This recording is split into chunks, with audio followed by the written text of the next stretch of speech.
दिल्ली विधानसभा चुनाव से जुड़ी बड़ी खबर सामने आ रही है। 70 सीटों के लिए कल मतदान किया जाएगा। 70 सीटों पर मतदान की तैयारियां पूरी हो चुकी है। 1.5 करोड़ मतदाता इस बार मतदान करते हुए नजर आएंगे। सुबह 7 बजे से शाम 6 बजे तक मतदान किया जाएगा। 2690 से ज्यादा मतदान केंद्र बनाए गए हैं। 13,766 पोलिंग बूथ, ड्यूटी पर 1 लाख से ज्यादा कर्मचारी तैनात किए जाएंगे। दिल्ली में कल सरकारी छुट्टी की भी घोषणा की गई है। मिल्कीपुर उपचुनाव के लिए वोटिंग कल होनी है। 414 बूथों पर होगा मतदान। 3,70,829 मतदाता इस बार मतदान करेंगे। जो पार्टियां हैं उनकी किस्मत का फैसला कल होने जा रहा है। ईवीएम में कैद किया जाएगा। 8 फरवरी को नतीजे आएंगे। तो 414 बूथों पर मतदान किया जाएगा। तमाम इंतजाम किए जा चुके हैं। सुरक्षा के इंतजाम किए जा चुके हैं। पैनी नजर रखी जा रही है। दिल्ली की सीमाओं को सील कर दिया गया है और व्यापक स्तर पर वाहनों की चेकिंग की जा रही है। लोगों को आइडेंटिफाई किया जा रहा है। 70 सीटों का ये खेल है। दिल्ली विधानसभा चुनाव बेहद दिलचस्प हो चला है। त्रिकोणीय ये मुकाबला, और ऐसे में तीनों ही पार्टियों ने बेहद दम दिखाया है। इस बार बहुकोणीय ये मुकाबला है और ऐसे में देखना बेहद दिलचस्प होगा कि किसको इस बार जीत मिलती है। हमारे साथ हमारे सहयोगी विनय मिश्रा अयोध्या से जुड़ चुके हैं और वहीं न्यूज रूम से हमारे साथ हमारे सहयोगी पुष्पेंद्र चौधरी जुड़ चुके हैं। सीधे रुख करते हैं उनकी तरफ। पुष्पेंद्र, दिल्ली विधानसभा चुनाव, राजधानी का ये चुनाव है और जो कि बेहद दिलचस्प हो चला है। सबसे पहले ये बताइए कि प्रशासन की तरफ से क्या कुछ तैयारी की गई है, कितने मतदान केंद्र बनाए गए हैं?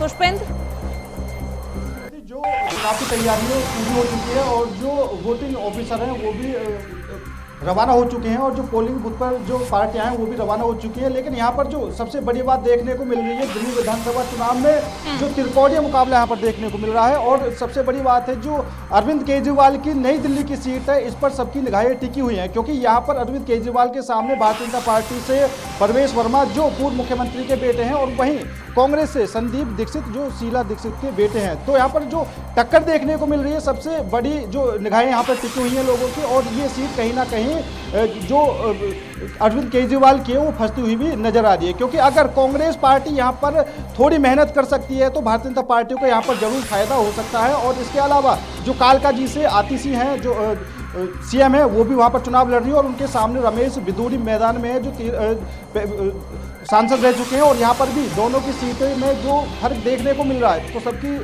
निगाहें यहाँ पर फंसी हुई हैं। दूसरा, जो पड़पड़गंज से मनीष सिसोदिया चुनाव लड़ते थे लेकिन अब की बार उन्होंने अपनी सीट चेंज कर दी है। वो जंगपुरा से चुनावी मैदान में है और यहाँ पर उनके सामने भारतीय जनता पार्टी के जो प्रत्याशी हैं वो भी चुनावी मैदान में उतरे हुए हैं। लेकिन जो तीनों की सीटें हैं, जो क्योंकि तीनों ये मुख्य नेता हैं आम आदमी पार्टी के, तो आम आदमी पार्टी के नेताओं पर सबकी निगाहें हैं और ये 3 हॉट सीट है जिस पर सबकी निगाहें होंगी पुष्पेंद्र।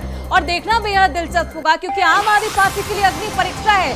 क्या अग्नि परीक्षा में सफल हो पाती है आम आदमी पार्टी, ये देखना बेहद दिलचस्प होगा। विनय हमारे साथ अयोध्या से जुड़ चुके हैं। विनय, इस बार का जो मुकाबला है वो भी प्रतिष्ठा का सवाल है बीजेपी के लिए। दूसरी तरफ 27 के चुनाव से पहले समाजवादी पार्टी चाहती है कि उनका जो जोश है, जो उनका आत्मविश्वास है, एक बार फिर से हाई हो जाए। क्या कुछ तैयारियां, क्योंकि कल मतदान होने हैं, उससे पहले प्रशासन की तरफ से क्या कुछ तैयारी की गई है? जी बिल्कुल, खुद ही बता दूं कि अयोध्या के मिल्कीपुर में जो है चुनाव कल 5 फरवरी को सुबह 7 बजे से लेकर 5 बजे तक शुरू होगा।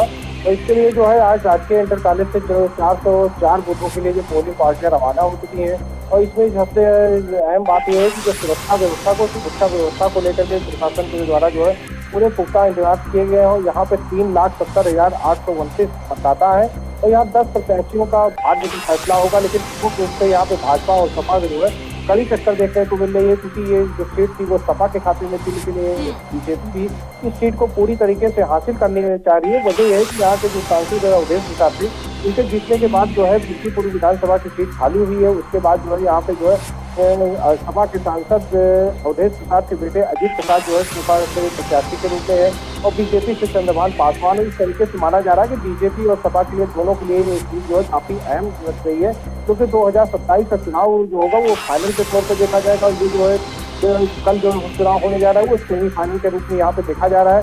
इस तरीके से जो यहाँ पे सुरक्षा व्यवस्था के पूरा पुख्ता इंतजाम किए गए हैं और यहाँ पे जिला निर्वाचन अधिकारी के द्वारा बताया गया कि यहाँ पे 200 प्लस जो है मतदान स्थल जो होंगे उससे वेब कास्टिंग की व्यवस्था की गई है और 25 मध्य में जिसमें वीडियोग्राफी होती रहेगी और मतदान केंद्र में माइक्रो ऑब्जर्वर भी लगाए गए हैं और जो 9 उड़न दस्ता है, 9 स्टैटिक्स निगरानी है, 3 टीमें लगाई गई है, 6 वीडियो की निगरानी की टीम है, 2 सुपर जोन मजिस्ट्रेट लगाए गए, 4 जोनल मजिस्ट्रेट है। इस तरीके से सुरक्षा के पूरे पुख्ता इंतजाम किए गए हैं और मिलिट्री भी यहाँ पर लगी है, पैरामिलिट्री फोर्स लगी है, पीएससी के जवान लगे हैं और कड़ी सुरक्षा के बीच जो है ये चुनाव संपन्न कराया जाएगा। पैरामिलिट्री फोर्स और ड्रोन कैमरे, ये तमाम इंतजाम, सुरक्षा के तमाम इंतजाम प्रशासन की तरफ से किए जा चुके हैं। कल मतदान होना है और 8 फरवरी को नतीजे आएंगे। अब देखना बेहद दिलचस्प होगा कि दिल्ली में और मिल्कीपुर में किसकी जो तूती है वो बोलती है, जनता किसके पक्ष में अपना मतदान देती है, किसके लिए जनादेश दिया जाता है। बहुत शुक्रिया पुष्पिन चौधरी आपका, विनय मिश्रा आपका इन तमाम जानकारियों के लिए।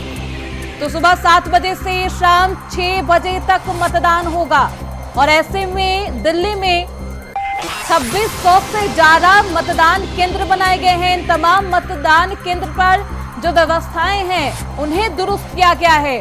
आपको बता दें कि 13,766 पोलिंग बूथ पर ड्यूटी पर 1 लाख से ज्यादा कर्मचारी तैनात किए जाएंगे। दिल्ली में जो चुनाव को देखते हुए कल सरकारी छुट्टी घोषित की गई है। मिल्कीपुर उपचुनाव के लिए भी कल ही वोटिंग होना है। 414 बूथों पर कल मतदान किया जाएगा। इन तमाम बूथों पर पैरामिलिट्री फोर्स के साथ साथ प्रशासन के तमाम अधिकारी भी मौजूद रहेंगे। पिंक बूथ की व्यवस्था की गई है, बुजुर्गों के लिए तमाम व्यवस्थाएं की गई है। 8 फरवरी को नतीजे आएंगे।